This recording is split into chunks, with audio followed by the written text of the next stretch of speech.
श्री गुरु चरण सरोज रज निज मन मुकुर सुधारि वरणहु रघुबर विमल जस जो दायक फल चार। बोलिए सियावर रामचंद्र की जय। सिय राम मैं सब जग जानी करऊं प्रणाम जोर जुग पानी। आइए, राम राज्य की जो व्यवस्था है उसमें 100% आरक्षण है। किस चीज पर? सुख पर, शांति पर, चरित्र पर। सब सुखी, सब सच्चरित, सुंदर, नारी नर शिशु जरठ जे। नहीं दरिद्र को दुखी न दीना और नहीं को अबुध न लक्षण हीना। देखिए, जिस समाज में भी विभाजन योग्यता के आधार पर होगा, जाति के आधार पर होगा, वहां संघर्ष कभी समाप्त नहीं हो सकता। कोई भी विभाजन का जो आधार है, अगर उसमें सब शामिल नहीं है, वो समाज न सुखी रह सकता है, न स्वस्थ रह सकता है, संघर्ष रहेगा। योग्यता के आधार पर अगर विभाजन होगा, जैसा आज हो रहा है, तो योग्य व्यक्ति शोषण करेगा, अयोग्य को जीने की वस्तुएं न देगा। तो योग्यता का जो विभाजन है वो भी समाज में संघर्ष पैदा करता है।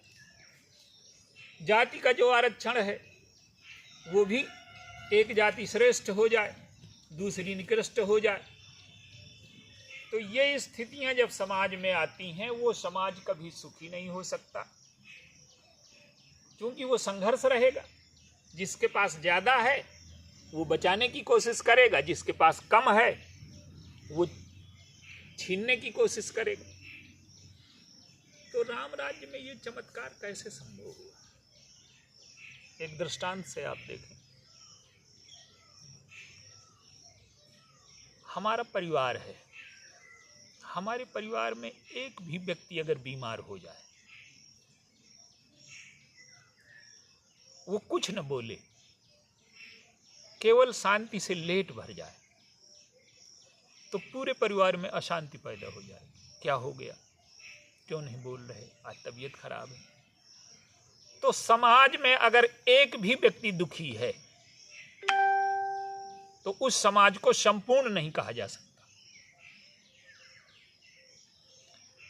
जो अंतिम व्यक्ति की बात लोकतंत्र में होती है वो यही है कि एक भी व्यक्ति अगर उदास है, दुखी है, समस्या से पीड़ित है, तो वो समाज में अशांति पैदा कर देगा। तो ये जो 14 वर्ष का वनवास है भगवान राम का, ये सबको सुखी, सबको सच्चरित्र और सबको सुंदर बनाने की कोशिश है। आप देखिए, भगवान राम के विरोधी कोई नहीं है अयोध्या में, केवल 2 लोग हैं, मंथरा और कैकेयी। भगवान राम सोचते हैं कि ये तो मेरी पराजय, इतने वर्ष तक माता के हृदय को मैं नहीं जीत पाया, मेरे चरित्र पर विश्वास नहीं है माता को, और मंथरा पर भरोसा कर लिया, तो ये तो मेरी पराजय है। तो आत्म बलिदान के द्वारा वो कैकेयी के हृदय को बदलते हैं, और जो बदल नहीं सकते, वो कोई रावण नाम का व्यक्ति नहीं है, वो विचारधारा जो समाज में शोषण को पैदा करती है, अशांति को पैदा करती है, दुख को पैदा करती है। रावण योग्य है, बुद्धिमान है, तपस्वी है, शक्तिशाली है, लेकिन हम उसको विनाश के योग्य मानते हैं। क्यों? एक अंतर देखें।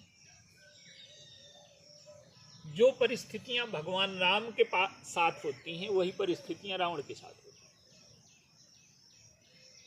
पर भगवान राम का उद्देश्य क्या है? भगवान राम का उद्देश्य कोई विजय रावण पर प्राप्त करनी नहीं है। समाज में सब सुखी हों, सबका चरित्र सुंदर हो जाए, सब शांति से रहें और समाज में संघर्ष समाप्त हो जाए।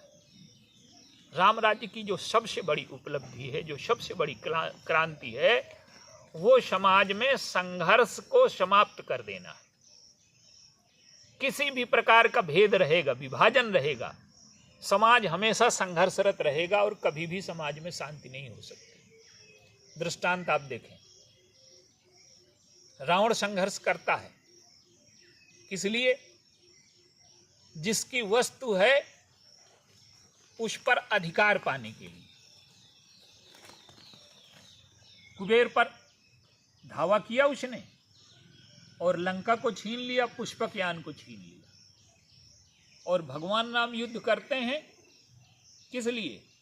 जिसकी वस्तु है उसको लौटाने के लिए। पुष्पक विमान का केवल उपयोग किया है उन्होंने अयोध्या तक आने में, वो भी भरत जी की व्यग्रता के लिए।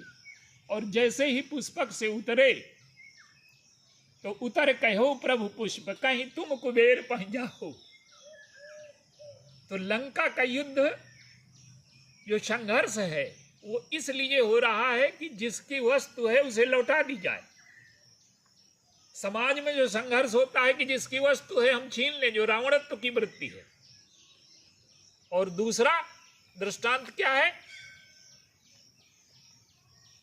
दूसरा दृष्टांत है लंका का युद्ध विभीषण को राजा बनाने के लिए हो रहा है।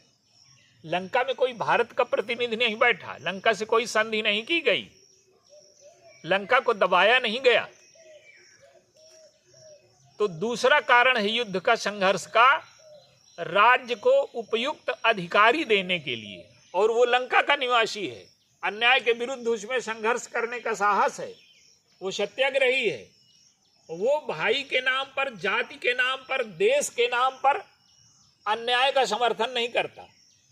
और ऐसा व्यक्ति ही लंका का राजा बनेगा। तो लंका का जो संघर्ष है वो इसलिए हो रहा है कि लंका को उपयुक्त अधिकारी मिल जाए, उपयुक्त राजा मिल जाए।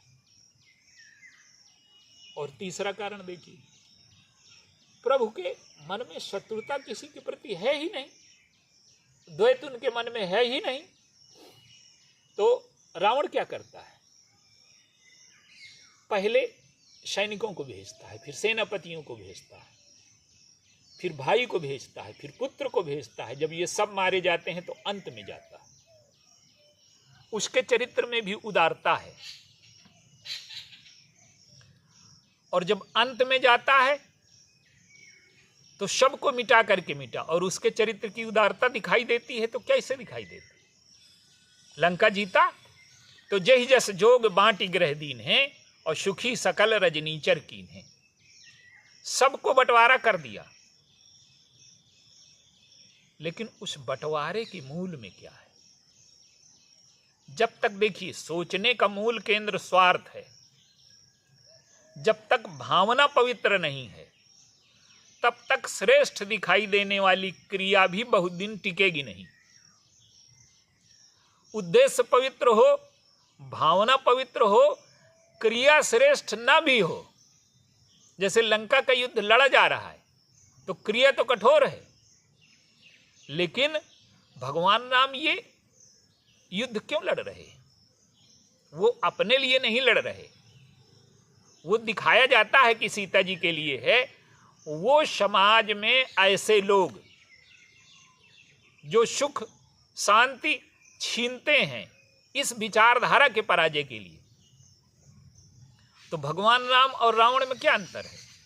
भगवान राम का उद्देश्य पवित्र है, भगवान राम की भावना पवित्र है। और वो संघर्ष इसलिए हो रहा है कि किसी का सम्मान, किसी का अधिकार, किसी का सुख छीना ना जाए।